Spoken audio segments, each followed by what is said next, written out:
All right, so Jade, we've all heard of a bucket list, right? But anti-bucket list, your book, can you tell us what that is? What does that mean? The Anti-bucket list. anti-bucket list. Yeah. So the anti-bucket list is absolutely opposite of a bucket list. The bucket list is the list of these big, wild, wonderful adventures that you eventually want to take someday.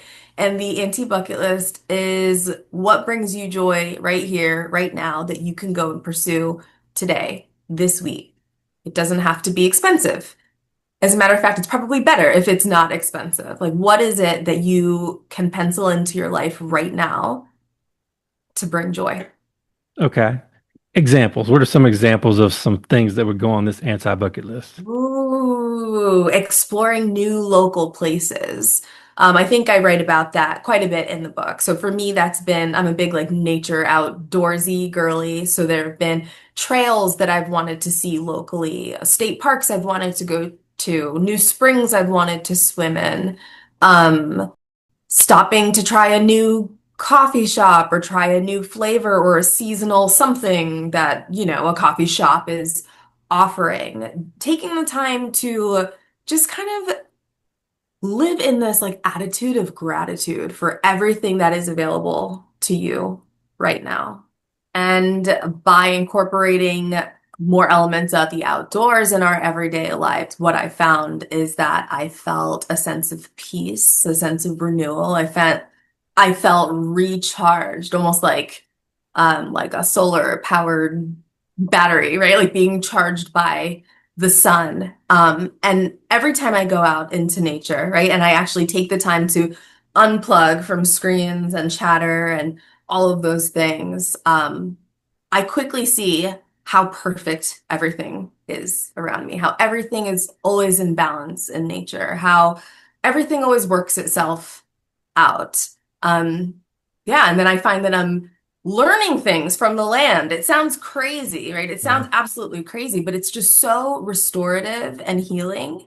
And so that's what I first put on my list and first started tackling right away. Wow, you know what? I can totally relate to that. I mean, I don't think I ever articulated that way or really thought that deeply about it, but one of the things that I do, like if I made my list, I haven't made my list yet. I got to be transparent. I haven't made my list yet. But one of the things it sounds like would go on the list for me would also be nature.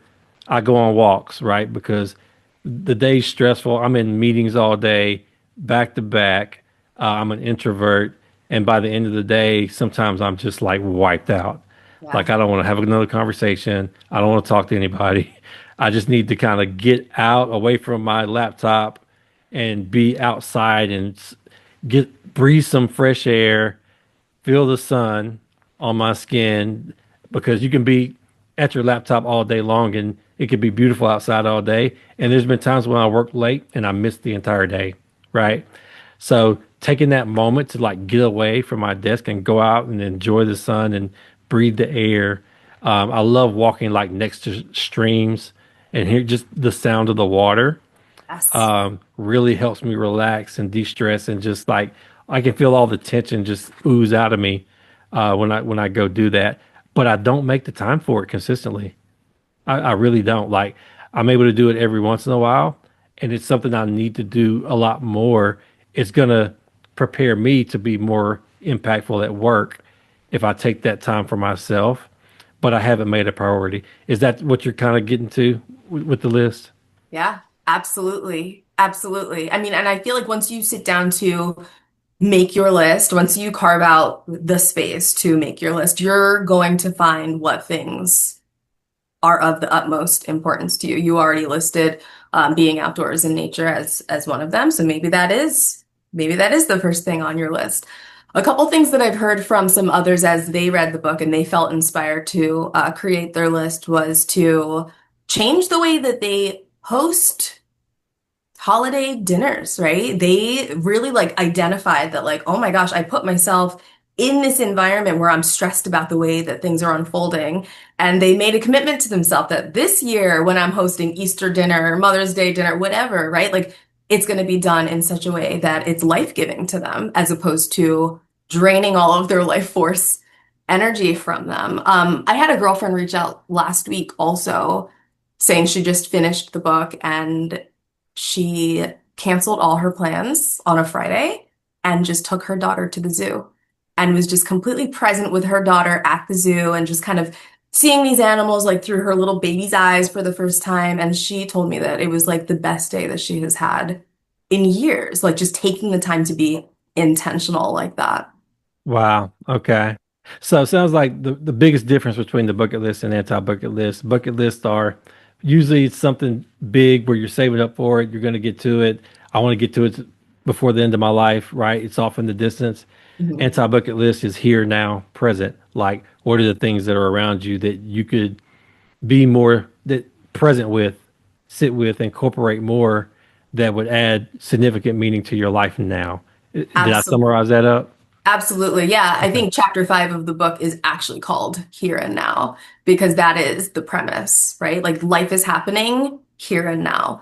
You have to take advantage of the life that you have, the health that you have, the mobility that you have, the freedom, the finances that you have, right? Like we have all like bought into this mindset that someday in the future we're going to be able to do the thing.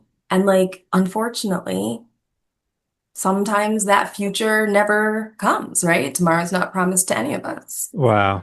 Yeah, that is so true. So you might miss what's right in front of you Mm. waiting to get to something off into the distance, right? Absolutely. And you know, that kind of brings that saying to mind, like it's not about the destination. Yeah, it's about the journey. And so, yeah, once you shift to this mindset, you start realizing like, holy crap, I don't know if I can say that, but like today is the gift. Like this very moment, this interview, like this is the gift. Yeah. Like not the Eiffel Tower next year. This moment right here. Yeah. Yeah. So why is it so hard for people to be present, you think? Life is busy. Life is busy. There's a lot of distractions and there's so many things competing for our attention. Mm, Yeah. so many distractions now, especially like with these. Yeah, yeah. Big Yeah. tech has got the best of us, honestly. Yeah. Like I think I read somewhere that like attention is the new currency, Yeah. Okay. Yeah. So it sounds like if somebody wanted to start writing an anti-bucket list, maybe start with the small things that you're grateful for, that you're really, really grateful for, that show up in your day-to-day life. Would that be a good start? I think that is a good start. Yeah, and I would even go as far as saying check in with your inner child. What's something that brings your inner child joy? That's something that you need to go do this week.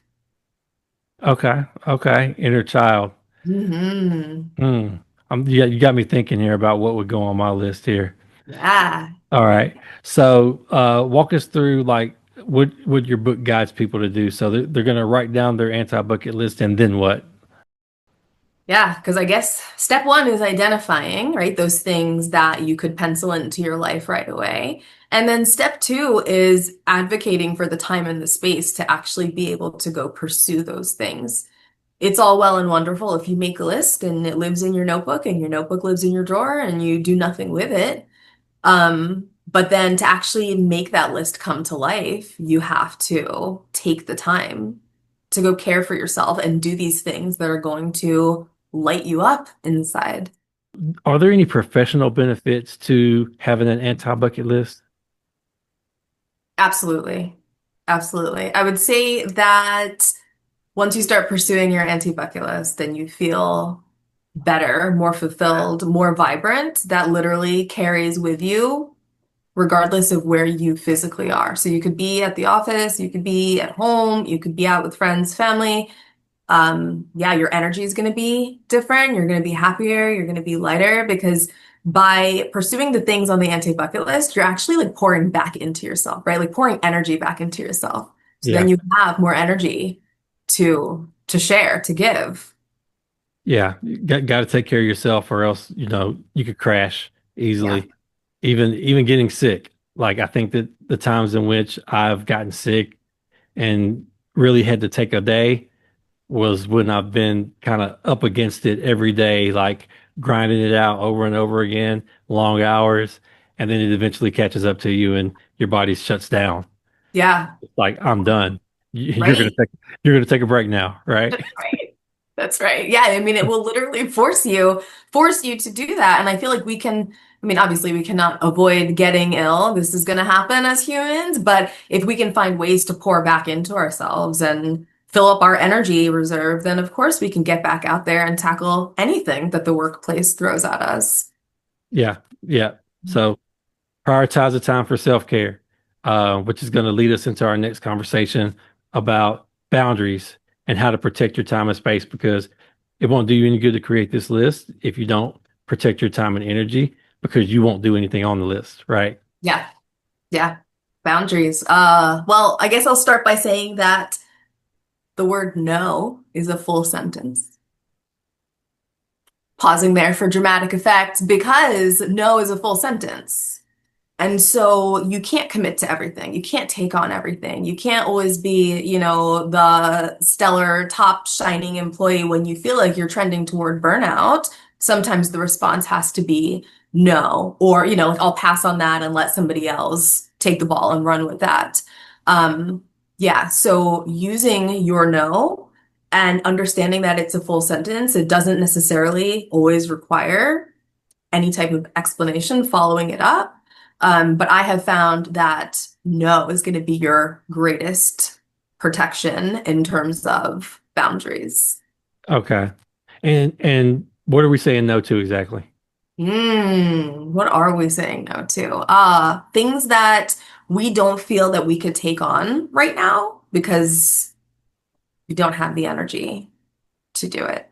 I Okay. feel like, yeah, in the workplace, like we don't all have the luxury and liberty of saying no at all times. But I bet if you start paying attention, you will see areas where you don't have to be the one to carry everything on your shoulders, or you can delegate more, or you can ask for help, or you can literally just have a conversation with your boss, letting them know that maybe work is not distributed evenly, right? And you don't feel like you should be the one to take on more, but somebody else that might have more capacity could jump in and help out. Okay.